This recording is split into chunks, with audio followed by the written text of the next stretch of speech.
오늘 성탄절을 맞이해서 이렇게 기쁨의 자리에 함께 참석한 여러분들에게, 또한 영상으로 예배드린 여러분들에게 하나님 크신 은총이 함께하기를 간절히 기원합니다. 잘 아시는 것처럼 오늘은 예수님께서 탄생하신 성탄절이에요. 이미 저는 지난주에 예수님께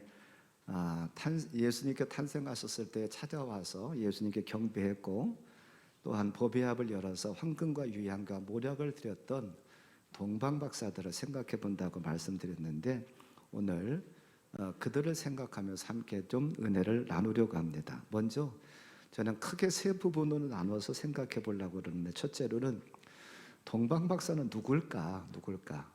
두 번째로는 왜 그들은 베들레헴에 찾아가고 우리는 또한 왜 베들레헴에 가야 되는가? 또 세 번째로는 우리는 그 베들레헴에 어떻게 갈 수 있을까? 이렇게 크게 세 부분으로 나눠서 좀 생각해 보면서 함께 은혜를 나누려고 합니다. 자, 먼저 동방박사가 누굴까? 이 동방박사는 동방이라고 하는 단어와 박사라고 하는 단어가, 두 단어가 합해진 거예요. 자, 동방, 그럼 두 단어를 떼어가지고 생각해 볼 텐데, 동방은 어디를 말할까? 동방은 헬라어로 아나톨레라고 하는 그런 단어인데, 이 아나톨레라고 하는 단어는 어떤 뜻을 가지고 있느냐 하면 돋는다, 동쪽이다, 동방이다, 이런 뜻을 가지고 있어요. 성경에도 보면 사사기 6장 3절에 보면 동방 사람 이런 얘기가 나와요.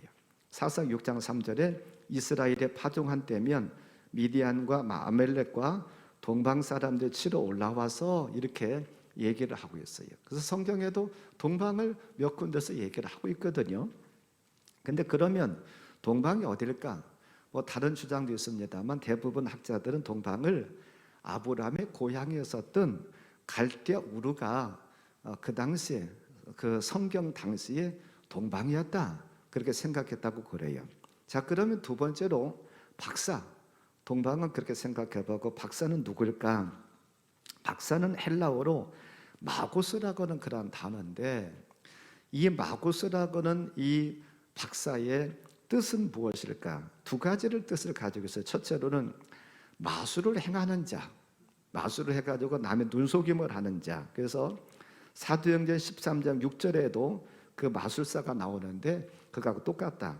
사도행전 13장 6절에 온 섬 가운데로 지나서 바보에 이르러 바 예수를 아는 유대인 거짓 선지자인 마술사를 만나니, 그렇게 말하고 있어요.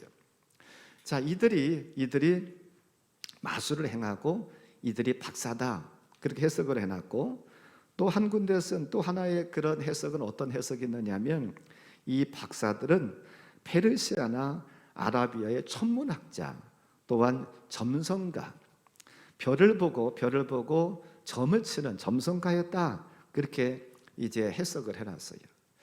자, 그런데 이 박사가 정말로 마술사이고 또한 점성가일까? 별을 보고 점을 치는 그들일까? 아닌 말로 하나님께서 예수님의 탄생의 소식, 얼마나 기쁘고 귀한 소식이에요. 그런 소식을 정말로 아무것도 모르고, 또한 하나님께 반대되는 우상을 섬기고 점을 치는 사람들에게 과연 예수님의 탄생의 소식을 제일 먼저 알렸겠는가? 그래서 이 점성가들을 다르게 보는 견해들도 있습니다. 근데 저는 그 견해를 지지하고 싶어요. 자, 다르게 보는 견해도 이런 견해입니다. 여기서 말하고 있는 박사들은 점성가나 마술을 행하는 그런 마술사가 아니라 흩어진 나그네들이라, 즉 소위 말해서 디아스포라다라고 얘기하는 분들이 있어요. 무슨 말씀이냐면, 이스라엘 백성들이 남과 북으로 갈라져 가지고 북이스라엘의 남유다 이렇게 살았었잖아요. 근데 그들이 하나님 앞에 범죄해서 멸망을 했습니다. 그래서 북이스라엘은 아수르의 포로로 잡혀가고 남유다는 바벨론의 포로로 잡혀갔어요. 그리고 하나님께서 이미 예언하시고 말씀하신 것처럼, 약속하신 것처럼 70년 만에 그들이 고향으로 다시 돌아옵니다. 그런데 다 돌아왔을까? 다 돌아오지 않았다는 거예요. 마치도 우리나라도 일본 사람들한테 지배를 받아가지고 어려움이 있었죠. 그럴 때에 일본으로 간 사람도 있었고 저 뭐 간도 땅이라는 데도 간 사람도 있었고 이렇게 뿔뿔이 흩어졌었잖아요. 근데 해방이 됐음에도 불구하고 다 돌아오지 않았어요. 지금도 그 땅에 사는 사람도 있어요.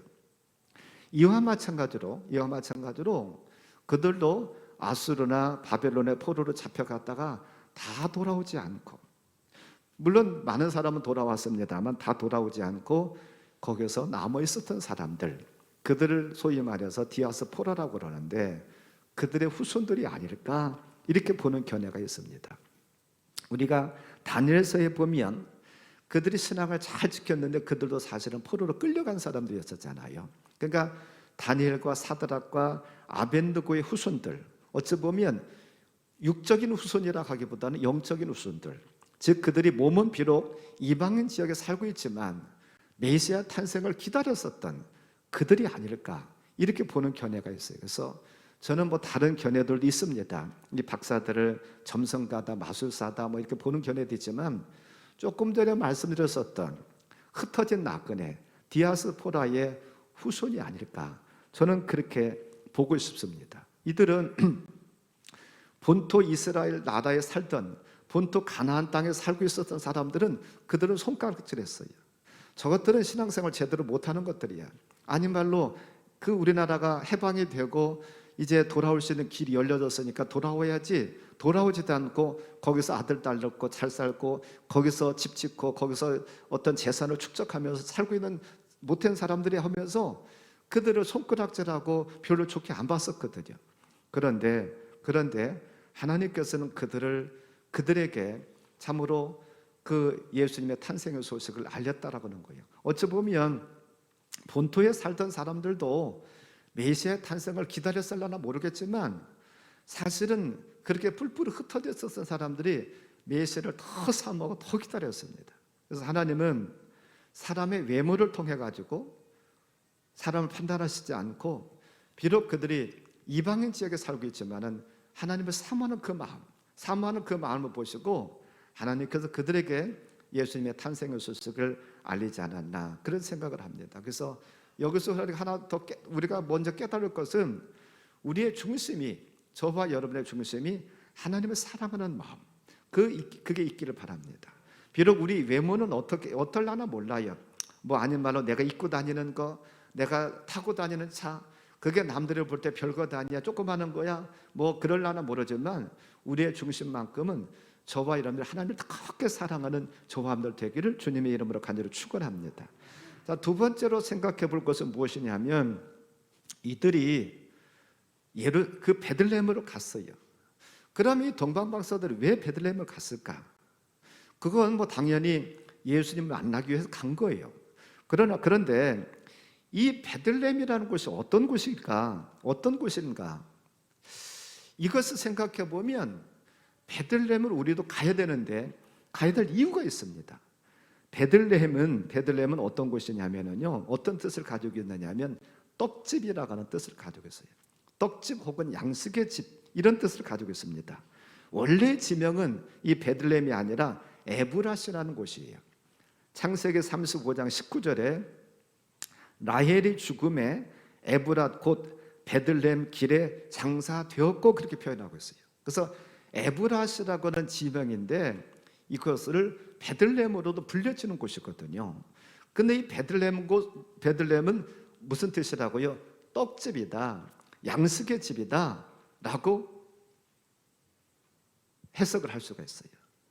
자, 예수님께서 많고 많은 곳이 있는데도 불구하고 왜 하필이면 베들레헴에서 탄생하셨을까? 이미 우리가 보았던 말씀 가운데 보면 6절 말씀에 보면 또 유대 땅 베들레헴아 너는 유대 고을 중에서 가장 작지 아니하도다. 내게 산 다스리는 자가 나와서 내 백성 이스라엘의 목자가 되리라 라고 말씀하셨어요. 이미 하나님께서는 미가 선지자를 통해 가지고 예수님께서 베들레헴에서 탄생하실 것을 이미 예언하셨어요. 구약시대부터 베들레헴에서 탄생하실 것이다. 물론 다른 데서도 탄생하실 수 있지만 왜 하필이면 예수님께서 베들레헴이요? 떡집에서 탄생하셨어요? 그것은 예수님께서 생명의 떡이시기 때문에 그 떡집에서 태어나셨다는 거예요. 우리가 잘 아는 말씀 요한복음 6장 48절 내가 곧 생명의 떡이로다 라고 말씀하세요. 생명의 떡 대신 예수님께서 떡집인 베들레헴에서 탄생하신 거예요. 베들레헴에 가야 생명의 떡을 먹을 수가 있습니다. 요즘도 우리가 떡집에 가서 떡을 사 먹잖아요. 떡방앗간에 가가지고 떡을 해 먹잖아요. 그처럼 우리가 거기에 가야 됩니다. 베들레헴에 왜 이들이 갔을까? 거기에서 생명의 떡 대신 예수님께서 거기 계셨으니까 그들은 예수님 만나러 간 거예요. 우리도 저와 여러분들에게도 베들레헴에 가야 됩니다. 베들레헴에 가야 생명의 떡 대신 예수님을 우리는 만날 수가 있고 생명의 떡을 우리는 먹을 수가 있어요. 아무쪼록 우리는 베들레헴을 열심히 찾는 저와 여러분들 되기를 주님의 이름으로 간절히 축원합니다. 자, 그러면 우리는 이 베들레헴에 어떻게 갈 수 있을까? 갈 수 있는 방법, 비결을 이제 말씀을 드리려고 그러는데 아무쪼록 그 비결을 잘 여러분들이 살피시고 잘 깨달으셔서 아무쪼록 저와 여러분들이 베들레헴에 가서 생명의 떡 대신 예수님 만나는 그런 저와 여러분들 되기를 주님의 이름으로 간절히 축원합니다. 자, 이들이 어떻게 베들레헴에 갔을까? 베들레헴에 갈 수 있는 비결은 무엇이냐면 그들은 별을 따라서 갔어요. 그래서 저는 오늘 말씀의 제목을 별을 따라서라고 그렇게 정했는데 그들이 베들레헴에 가는 비결은 별만 보고 가면 돼요. 별만 따라가면 돼요. 그들이 요즘처럼 무슨 안내 지도가 있어가지고 그걸 보고 간 것이 아니고 무슨 내비게이션을 보고서 간 것도 아니고서는요. 그들은 별만 보고 따라가는 거예요. 자, 그러면 오늘날의 별은 무엇일까? 오늘날의 별은 누구일까? 한번 성경을 통해서 살펴보겠습니다. 그래서 아무쪼록 저와 여러분들이 별 잘 따라가길 바랍니다.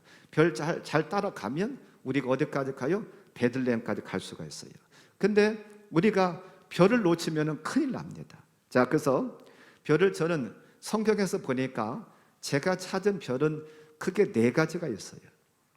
그 별 잘 따라가기 바랍니다. 첫째 별은 무엇이냐면 우리가 오늘 말씀에서 살펴보는 예수님이에요. 오늘 2절 말씀에 유대인의 왕으로 나신 이가 어디 계시냐? 우리가 동방에서 그의 별을 보고 그에게 경배하러 왔노라라고 말하고 있어요. 그의 별. 여기서 말하는 그의 별은 누구예요? 예수님입니다. 우리가 예수님, 저와 여러분의 별 대신 예수님을 잘 따라가야 됩니다. 우리가 예수님을 따라간다는 것은 다른 말로 얘기하면은 우리가 말씀을 읽고 말씀을 묵상하고 그 말씀을 듣고 깨달았으면 그 말씀대로 살라고 애쓰는 것, 이것이 그 별을 쫓아가는 거예요. 그 별을 따라가는 거예요. 우리는 예수님을 절대로 놓치지 않기를 바랍니다. 예수님을 잘 따라가기를 바랍니다. 그래서 저와 여러분들 모두가 베들레헴에 이르러 가지고 생명의 떡 대신 예수님을 통해서 다 구원받는 놀라운 역사가 있기를 주님의 이름으로 간절히 축원합니다. 자, 두 번째로는 별이 어떤 별이냐? 요한계시록 1장 20절 하반절에 보면 이런 말씀이에요. 여기 같이 한번 볼까요? 내가 본 것은 내 오른손에 7별의 비밀과 또 7 금촛대라. 7별은 7 교회의 사자요 7 촛대는 7 교회니라. 아멘. 자, 여기 지금 요한계시록 1장 20절에서는 별이 누구래요? 교회의 누구래요? 사자래요. 오늘날로 말하면 누구래요? 오늘날로 말하면 목회자래요. 더 구체적으로 말씀드리면 대전 선교교회의 별은 누구예요? 천성환 담임 목사라고 하는 거예요. 이게 별이라는 거예요. 두 번째, 첫째 별은 예수님이셨고 두 번째 성경에서 말씀하고 있는 별은 누구라는 거예요? 여러분들이 인도해 가는 목회자, 여러분들에게 구체적으로 말씀드리면 담임 목사가 여러분의 별이라고 성경에서는 분명히 말씀하고 있어요. 자, 동방 박사가 유다에 들어갔을 때에 별을 일시적으로 놓쳤습니다. 왜 그랬는지를 정확하게 모르겠어요. 그들이 별을 놓쳐가지고 그들이 어디로 들어가느냐 하면 헤롯 왕궁으로 들어갑니다. 아마 이런 생각을 했을지도 모르겠어요. 유대인의 왕으로 나신 예수님을 백로 왔기 때문에 왕은 당연히 왕궁에서 태어났겠지. 그래서 혹시라도 그들이 왕궁으로 들어갔는지 모르겠습니다. 근데 이 왕궁으로 잘못 들어갔어요. 그러니까 별이 갑자기 없어졌는데, 왜 없어졌는지 정확히 성경에서 밝히지 않았습니다만 어쨌든 일시적으로 그들은 이 별에서 눈이 떨어졌습니다. 제가 볼 때는 별이 없어진 것이 아니라 이들이 놓쳤다라고 생각이 돼요.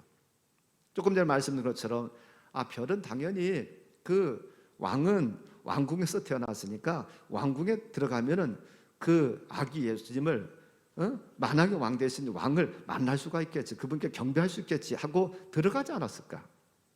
그랬는데 참 이것 때문에요, 별을 놓치는 일 때문에 큰 비극이 찾아옵니다.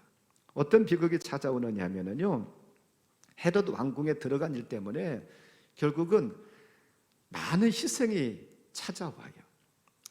거기 16절에 보니까 이런 말씀이 나옵니다. 마태복음 2장 16절에 보면, 이에 헤롯이 박사들에게 속은 줄 알고 심히 노하여 사람을 보내어 베들레헴과 그 모든 지경 안에 있는 산의 아이를 박사들에게 자세히 알아본 그때를 기준하여 2살부터 그 아래로 다 죽이니, 그렇게 말하고 있어요. 이게 무슨 얘기예요?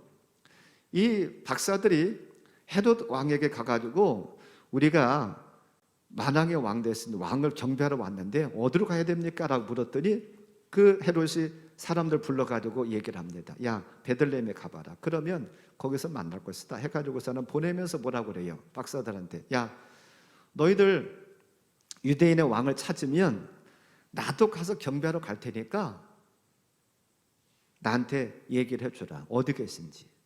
그래서 박사들이 갔는데 예수님께 경배하고서는 돌아가는 길에 성령의 지시함을 받아가지고 꿈에 거기 들어가지 말아라, 가지 말아라. 그리고 12절 말씀에 보니까 그들은 꿈에 헤롯에게로 돌아가지 말라 지시하심을 받아 다른 길로 곧게 돌아가니라. 사실 헤롯이 예수님께 경배하겠다고 한 것은 정말로 그분을 경배하고 높여드리기 위해서 경배하겠다고 한 것이 아니에요. 내가 왕인데 다른 왕이 태어났다는 소식을 듣고서 하나는요, 살해하려고 하는 그런 목적이 있었습니다. 근데 예수님 한 분만 살해하기를 원했는데 박사들이 자기한테 알려주고 도망가 버렸거든요. 그러니까 박사들 만난 데를 기점으로 해가지고 살펴보면서 2살 아래 아이들은 다 죽이는 그런 비극이 거기서 벌어졌어요. 학자들에 의하면 이때 죽은 아이가 2만 명 정도 된다라고 얘기를 해요. 왜 그렇습니까? 이 박사들이 별에서부터 눈이 떨어졌다 보니까, 별을 잃어버리다 보니까 이런 비극이 찾아왔다라고 그러는 거예요. 우리에게도, 저와 여러분에게도 별에서부터 눈이 떨어지고 별을 잃어버리면 이런 비극이 찾아온다는 사실을 우리가 꼭 기억하길 바랍니다. 그래서 여러분들 절대로 별에서부터 눈 떨어지지 않기를 바라요. 별을 잃어버리지 않기를 바랍니다. 별을 잃으면 비극이 와요. 우리 삶에 비극이 와요. 그래서 아무쪼록 별을 잘 따라갈 수 있기를 바라요. 히브리서 13장 17절에서 이렇게 말씀합니다. 너희를 인도하는 자들에게 순종하고 복종하라. 그들은 너희 영혼을 위하여 경성하기를 자신들이 청산할 자인 것까지 하느니라. 그들로 하여금 즐거움으로 이것을 하게 하고 근심으로 하게 하지 말라. 그렇지 않으면 너에게 유익이 없느니라 라고 말씀하고 있어요. 너희를 인도하는 자들에게 순종하고 복종하라. 너희를 인도하는 자가 누구예요? 오늘날의 목회자지요. 이 교회로 얘기한다면 저잖아요. 그들에게 순종하고 복종하래. 왜요? 그 이유가 있어요.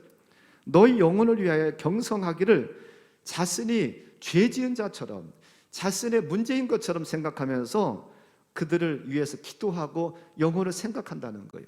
그렇기 때문에 그들에게 순종하고 복종하라고 말씀하고 있어요. 제가 여기 처음에 와서도 그런 말씀을 드렸던 것으로 기억이 납니다. 여러분들 저를 위해서 많이 기도해 주시고 저와 관계가 틀어지지 않고 저와 좋은 관계 유지할 수 있도록 그렇게 하세요. 제가 그렇게 말씀드렸어요. 왜요? 제가 인도에 가는데 저하고 관계가 안 좋다더니 그러면 따라올 수가 없잖아요. 그러다 보면 여러분의 영혼이 피폐해질 수밖에 없어요. 그래서 목사가 좋아서가 하기보다도 여러분의 영혼을 위해서 그렇게 말씀드리는 거예요. 아무쪼록 저도 기도 많이 하면서 또 하나님 앞에 물으면서 여러분의 영혼을 잘 인도하려고 애쓰겠습니다. 여러분들이 잘 따라오시기 바래요. 잘 따라오시기 바래요. 그래야 여러분들이 어디로 가요? 베들레헴 떡집 예수님께 갈 수가 있어요. 자, 세 번째로는 별은 무엇일까? 별은 누구일까? 창세기 37장 9절과 10절에 보면 요셉이 꿈꾼 얘기가 나옵니다. 여기 같이 한번 읽어볼까요? 요셉이 다시 꿈을 꾸고 그의 형들에게 말하 이르되 내가 또 꿈을 꾼즉 해와 달과 11별이 내게 절하더이다 하니라. 그가 그의 꿈을 아버지와 아들의 형제들에게 말하며 아버지가 그를 꾸짖어 그에게 이르되 내가 꾼 꿈이 무엇이냐? 나와 내 어머니와 내 형들이 참으로 가서 땅에 엎드려 내게 절하겠느냐? 아멘. 창세기 37장에 요셉의 꿈 이야기가 나옵니다. 지금 이게 꿈 얘기인데요, 요셉이 꿈을 꾸었는데 그가 말하는 것처럼 해와 달과 11별의 자기에게 절하는 꿈을 꾸었어요. 그리고 아버지한테 얘기를 합니다. 그랬더니 아버지가 꾸짖으면서도 한편으로는 마음에 그 얘기를 두고 있어요. 자, 거기서 말하는 해와 달은 누구라는 거예요? 아버지와 어머니라는 거예요. 부모라는 거예요. 해는 아버지를 상징하고 달은 누구를 상징해요? 어머니를 상징한다는 거예요. 그리고 지금 여기서 11별이 나와요. 11별은 누구예요? 형제들입니다. 요셉에게는 그 11명의 형제가 있었잖아요. 야곱의 아들은 12이었잖아요. 그러니까 요셉을 빼고 나머지 형제들이 11명인 거예요. 11명의 형제들이 지금 무엇을 표현되고 있느냐면 별로 표현되고 있어요. 그래서 세 번째로 우리가 볼 수 있는 별은 누구냐면 형제들입니다. 형제들. 그런데 저는 이것을 이렇게 해석을 하고 싶어요. 어떻게 해석을 하고 싶으냐면 여기서 말하는 형제를 육신적인 같은 어머니에서 태어난 육신적인 그런 형제라고 하기보다는 저는 이것을 영적인 형제 그렇게 얘기를 하고 싶어요. 다른 말로 얘기를 하면 같이 신앙생활하는 성도들 그렇게 저는 얘기하고 싶습니다. 우리의 신앙생활은요 혼자 하는 것 같지만 어떤 면에서는요 서로 협력해야 됩니다. 서로 협력하고 도와줘야 돼요. 그래야 앞에서 밀고 끌고 또 때로는 이렇게 일으켜주고 그래야지 나 혼자 신앙생활하는 게 아니에요. 때로는 내가 힘들고 어려워서 넘어지면 누구라도 부축해주고 누구라도 깨워주는 사람이 있어야 되잖아요. 우리 신앙생활이 늘 평온하게만 하고 늘 잘 가기만 하면 얼마나 좋아요. 근데 흔들릴 때가 있잖아요. 때로는 넘어질 때가 있고 때로는 낙심될 때가 있고 때로는 소위 말해서 시험에 들 때도 있잖아요. 그때 누가 부추겨 줍니까? 물론 목회자가 상담도 하고 신방도 하고 도와주기도 합니다만 가깝게는 또 누가 도와줘야 돼요? 함께 신앙생활하는 성도들끼리 서로 부축해 줘야 되는 거예요. 서로 협력해 줘야 되는 거예요. 그래서 교회에서는 속장님도 계시기도 하고 그러잖아요. 그래서 그 속장님들도 내 속에 있는 분들을 돌보고 그래야 되잖아요. 그리고 또 같은 성도들끼리도 서로 도와주는 거예요. 서로 권면하는 거예요. 아무개 집사님, 아무개 권사님 어렵다면서 내가 기도해 줄게. 응? 힘내. 그러면서 서로 협력하고 도와주는 거예요. 이게 필요하다는 거예요. 혼자 가는 게 아닙니다. 제가 여기 처음 와서도 2인 삼각경기 제가 말씀드렸었잖아요. 어찌 보면 우리의 신앙생활이 2인 삼각경기와 거의 비슷해요. 목회자와 성도의 2인 삼각, 또한 성도와 성도의 2인 삼각, 이게 필요합니다. 그래서 옆에 있는 분들을 귀한 존재로 여기기를 바랍니다. 아무개가 내가 넘어지면 그래도 일으켜 세워줄 사람은 내 옆에 있는 사람이야. 그렇게 보기를 바라요. 그분들의 권면과 위로와 기도 이런 것들이 우리의 신앙생활을 잘 할 수 있도록 도와줍니다. 그래서 함께 신앙생활하는 성도들 귀하게 여기세요. 귀하게 여기를 바랍니다. 그분들의 권면들을 귀하게 여기기를 바랍니다. 그래도 나를 생각해서 해주는 말, 때로는 그게 쓴소리일 수도 있어요. 때로는 그게 축복의 소리일 수도 있어요. 그 모두가 나를 생각해서, 내 신앙을 생각해서 해주는 말이라는 사실을 생각하면서 귀하게 받기를 바랍니다. 우리말에도 몸에 좋은 약은 입에 쓰다고 그러잖아요. 때로는 누가 나를 권면하고 하는 것이 쓸 때도 있어요. 그러나 그 말씀을 잘 들으세요. 신앙적으로 권면하면 그걸 잘 들으세요. 듣기 싫으려나 모르지만 아무개 성도님, 그렇게 신앙생활하면 되겠어? 더 열심히 예배 참석해야지, 더 기도 시간을 늘려가야지, 더 듣기 싫으려나 모르지만 그 말씀을 잘 듣기를 바랍니다. 그럴 때에 저와 여러분의 신앙이 견고해져요. 저와 여러분의 신앙이 바로 됩니다. 저와 여러분들이 그래야만이 베들레헴까지 갈 수가 있어요. 아무쪼록 우리의 형제, 특별히 신앙생활하는 형제, 같은 성도들끼리의 그런 형제들의 권면, 우리가 잘 따라가는 조함들 되기를 주님의 이름으로 간절히 축원합니다. 네 번째, 마지막으로는 이 별은 무엇이냐? 베드로후서 1장 19절에 이런 별이 나와요. 같이 한번 볼까요? 같이 읽어보지요. 또 우리에게는 더 확실한 예언이 있어 어두운 데를 비추는 등불과 같으니 날에 새어 샛별이 너희 마음에 떠오르기까지 너희가 이것을 주의하는 것이 옳으니라 라고 말하고 있어요. 여기 지금 베드로후서 1장 19절에서는 어떤 별이요? 샛별을 얘기를 합니다. 샛별이 어디에 떠오르기까지요? 너희 마음에, 우리 마음에 떠오르기까지 말씀하고 있어요. 저는 여기서의 샛별을요, 성령의 인도함이다 그렇게 말하고 싶어요. 지금까지 앞에서 살펴봤던 것은 사람들이었잖아요. 예수님이다, 오늘날의 목회자다, 또한 같이 신앙생활하는 성도다 그렇게 말씀드렸는데, 네 번째 말씀드리는 샛별은 저는 성령님의 인도함이다 그렇게 말씀드리고 싶어요. 우리 혼자 신앙생활하는 것 같지만 아니라고 말씀드렸잖아요. 우리가 하나님의 도우심, 성령님의 도우심이 없으면 바르게 갈 수가 없죠. 우리가 하나님 앞에 간절히 기도합니다. 그러면 때로는 하나님께서 우리에게 말씀을 통해서도 감동을 주시기도 해요. 때로는 말씀을 설교를 하거나 말씀을 들을 때도 하나님이 우리에게 감동을 주시기도 하고, 어느 날인가는 성경에 읽다 보면 다른 때는 그런 말씀이 잘 내 눈에 안 띄었었는데 어느 날인가는 확 들어오는 말씀이 있기도 해요. 때로는 하나님께서 꿈을 통해서도 우리에게 어떤 것을 알려주시기도 하고, 또 때로는 환상을 통해서도 우리에게 알려주시기도 하고, 그런 일들을 통해 가지고 우리가 신앙생활을 바로 할 수가 있는 것이죠. 그래서 오늘날에 성령님의 인도함은 참 필요하다는 거예요. 우리가 성령님을 가까이 모시기를 바랍니다. 제가 새벽에도 이틀 전인가 3일 전인가도 잠깐 한번 말씀드린 것이 기억이 나는데요, 성령님을 절대로 부인하지 않기를 바랍니다. 어떤 분들은 성령의 역사는 사도행전으로 끝났다라고 하는 분도 있어요. 절대로 아닙니다. 우리가 거기에 속지 않기를 바라요. 지금도 성령께서 역사하셔요. 사도행전에서 끝난 게 아니라 사도행전에서 역사하셨던 하나님은 그 다음에도 성령께 역사하시고 지금도 얼마든지 역사하시고 계셔요. 우리는 그 성령 하나님 잘 의지하기를 바랍니다. 그래야 우리는 베들레헴까지 갈 수가 있어요. 자, 오늘 말씀을 종합하고 맺으려 갑니다. 오늘 우리는 성탄절을 맞이했어요.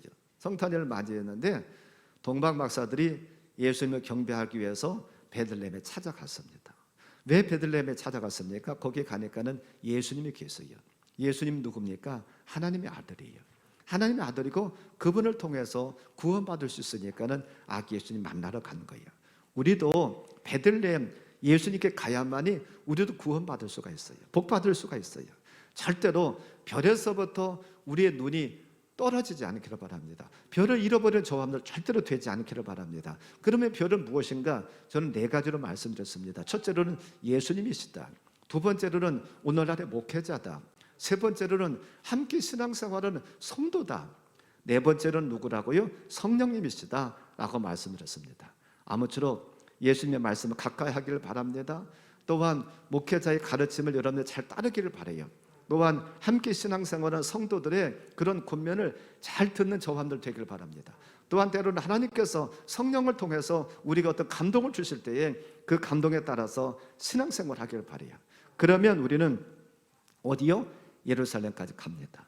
예루살렘 가면 좋은 일이 있어요. 어떤 좋은 일이요? 예수님 만납니다. 예수님 만나기만 하면 저와 여러분이 가지고 있는 모든 문제는 다 해결이 됩니다. 해결을 받아요. 그게 질병의 문제든 혹은 물질의 문제든 혹은 우리의 구원의 문제든 혹은 자녀들의 문제든 어떤 문제든지 간에 예수님 만나기만 하면 해결이 됩니다. 아무쪼록 별을 따라서 저와 함께 별을 따라서 그 길을 잘 감으로 말미암아 예수님 만남으로 저와 여러분의 모든 문제가 해결받는 놀라운 축복이 있기를 주님의 이름으로 간절히 축원합니다. 오늘 말씀 붙잡고 한 1분만 같이 기도하겠습니다. 주님, 나도 별에서부터 눈이 떨어지지 않고 별을 잘 따라서 베들레헴까지 가기 원합니다. 나를 도와주셔서 베들레헴까지 잘 가게 해주세요. 함께 한 1분만 같이 기도하겠습니다.